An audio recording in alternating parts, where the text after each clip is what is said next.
Ya está, vamos a exploración abdominal. Importante la actitud, ¿no? Ahí está el famoso SPP, situación, presentación, posición. Ya está. Cuando hemos rotado por obstetricia, siempre, ¿no? SPP, ¿qué colocábamos? A veces ni examinaban, LSI. Longitud cefálica. Claro, es el 99%, pues. Longitud cefálico izquierdo. Entonces, así te vas a recordar, miren. Situación, presentación, posición. Entonces, miren. Situación. ¿Qué es situación? La fisiológica es la longitudinal. O sea, la situación lo que evalúa es el eje de la madre con respecto al feto. Cuando veas eje, eso es situación. De la madre con el feto. Si la eje de la madre está paralelo al feto, eso es longitudinal. Pero si el eje de la madre está vertical y el eje del feto está horizontal, ¿cómo se llama esa situación? Transversa. Y la intermedia, oblicua. Entonces, ¿cuál es la situación fisiológica? Longitudinal. Ejes paralelos. Si se cortan en 90 grados, transversa. Y la que no se decide, oblicua. Ya está. ¿Estamos? Esta es la fisiológica, longitudinal. Presentación. Acá está, ¿no? Presentación cefálico es lo fisiológico. ¿Pero qué es presentación? El polo fetal que se implanta o se ubica a nivel de la pelvis. Verdadera, obviamente, ¿no? Ya está. El polo fetal que está en la pelvis verdadera determina la presentación. Entonces, ¿cuál es la presentación fisiológica? Cefálica. Esa es la fisiológica. O de vértex, también llamada. ¿Cuál es la patológica? Podálica, ¿no? Cuando está miembro inferior, cuando está glúteos. Podálico es lo patológico, lo anormal. Y finalmente la posición. La posición puede ser derecha, izquierda. Miren, lo más frecuente es izquierdo, ¿no? Por eso recuérdate del LSI. Lo más frecuente es izquierdo. Es más frecuente que derecho. ¿Pero qué es posición? Posición es dorso. Si el feto, como pueden ver acá en el gráfico, miren, ¿no? ¿Qué situación es esta del gráfico? Longitudinal. Y si la situación es longitudinal, la posición lo da el dorso del feto. Entonces el dorso del feto, la espaldita, ¿para dónde está? ¿En qué flanco? En el izquierdo. Entonces será posición izquierda, porque lo determina el dorso. El dorso, ¿a qué flanco materno está? Eso es la posición. Ubicar el dorso a dónde está mirando, ¿no? Al flanco materno derecho o al flanco materno izquierdo. Lo más frecuente es izquierdo. Por ejemplo, acá, ¿qué dorso sería? ¿Qué posición? Derecho. Longitudinal, derecho. La pregunta es si el feto estaría en situación transversa, ¿cuál sería? Ya no sería el dorso la posición, ¿no es cierto? Porque la espaldita podría estar para arriba o para abajo, pero cuando esté en transverso, el que determina la posición es la cabeza. Entonces, si la cabeza está en el flanco materno derecho, será posición derecha. Cuando esté en transverso y está la cabeza hacia la izquierda, en el flanco materno izquierdo, será posición izquierda. O sea, cuando esté en longitudinal, ¿quién determina la posición? El dorso. Cuando esté en transverso, ¿quién determina la posición? La cabeza del feto. ¿Ya? Muy bien, entonces si te hablan de eje, es situación. Si te hablan de polo fetal en la pelvis, es presentación. Si te hablan de dorso, ¿a qué parte del flanco materno está? Eso es posición, cuando sea longitudinal, porque si es transverso, es la cabeza, ¿no? ¿A qué flanco materno? Toda esta situación, presentación, posición, se determina con las maniobras de Leopold, a partir de la semana 26. A partir de las semanas 26 tenemos la maniobra de Leopold. Y ahí están las 4 maniobras, miren.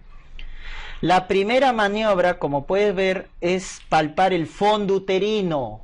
Hasta dónde llega el fondo uterino. Entonces la primera maniobra nos sirve para el cálculo de la altura uterina. Fondo uterino, altura uterina. Primera maniobra. Segunda maniobra va a los lados. ¿Qué quieres palpar con los lados? El dorso. Y el dorso, en una situación longitudinal, ¿qué te va a permitir determinar? La posición. Segunda maniobra, posición. Tercera maniobra, voy abajo. Palpar la pelvis, ¿no? Presentación. Y cuarta maniobra, encajamiento. Eso de memoria, porque es lo que preguntan de Leopold. ¿Qué determina la primera? Altura uterina. Segunda, posición. Tercera, presentación. Cuarta, encajamiento. La situación se determina con la primera y la segunda. Situación con la primera y la segunda. Entonces necesita 2 maniobras para determinar la situación. Por si acaso. Las otras sí una cada una, ¿no? ¿Ya está?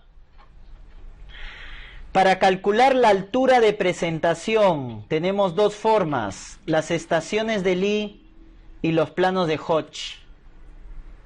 Entonces, ¿cuándo decimos que el feto está encajado? ¿Qué es el encajamiento? Cuando el punto más distal de la cabeza o el diámetro máximo llega ¿a qué alturas? A las espinas ciáticas.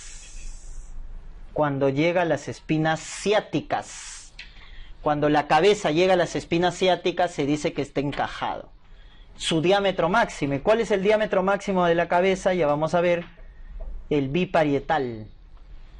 El diámetro biparietal cuando llega a las espinas ciáticas se llama encajado. ¿Y qué estación de Lie es? 0. Acá está, ¿no? Miren las espinas ciáticas y esta estación 0. Por encima, -1, -2, -3. -3 ya es flotante, bueno, cabeza no encajada. Y por debajo de las espinas ciáticas es +1, +2, +3. Ya está. Entonces no te olvides, estación de Lie 0 es encajado. Según los planos de Hodge, primer plano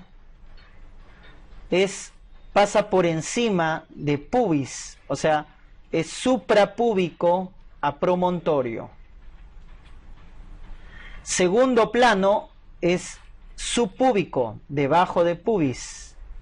El que me importa es este, tercer plano, porque pasa ¿por quién? Por las espinas ciáticas. Y el cuarto plano, coxis. Entonces, ¿cuándo decimos que está encajado? Estación 0 de Lie, tercer plano de Hodge. Eso es encajado. Estación 0 de Lie, tercer plano de Hodge. No te olvides, ¿ah? Primer plano suprapúbico, segundo subpúbico, tercero espinas ciáticas, 4 coxis. Variedad de posición. ¿Cuál es la variedad de posición más frecuente? Acá está. Occipito ilíaco izquierdo anterior. Occipito ilíaco izquierdo anterior es la variedad de posición más frecuente. Ahora, ¿por qué hablamos del occipito? Porque cuando el feto está, sigan la secuencia, cefálico, o también llamado de vértex, es lo mismo, cefálico de vértex. ¿Quién es el punto de referencia? El occipucio. Es mi punto de referencia. También llamada fontanela posterior. También llamada fontanela lambdoidea. Tiene todos esos nombres. El occipucio, fontanela posterior o fontanela lambdoidea es el punto de referencia de la presentación cefálico de vértex.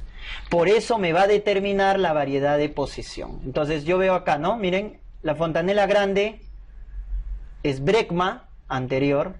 La pequeñita es occipucio, la posterior. Entonces, ¿quién es mi punto de referencia? El occipucio es mi punto de referencia.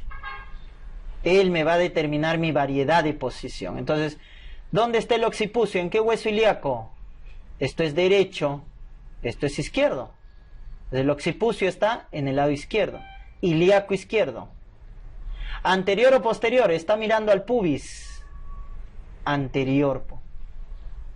En cambio acá miren, occipucio, ¿a quién está mirando? Al ilíaco derecho. Y está mirando al pubis. Anterior. Nuevamente acá miren, occipucio, punto de referencia, ¿a dónde está mirando? Al ilíaco izquierdo. Pero ahora está mirando ¿a quién? Al sacro posterior. Como está mirando al sacro posterior. Nuevamente acá, ilíaco derecho, ¿no es cierto? Mirando al sacro posterior. Y acá está en el plano medio, miren. El occipucio está mirando al ilíaco izquierdo. Ahí está, occipito ilíaco izquierdo. Pero no está ni anterior ni posterior, porque está en el plano medio, transverso, pues. Ahí está, occipito ilíaco transverso.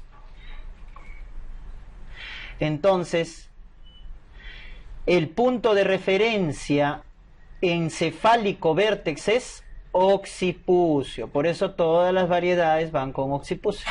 Y no te olvides, la más frecuente de la variedad de posición en la gestación es occipito ilíaco izquierdo anterior. En cambio, si te preguntan en el parto, cuando entre en trabajo de parto, ¿cuál es la variedad de posición más frecuente? Esta de acá. Occipito ilíaco izquierdo transversa.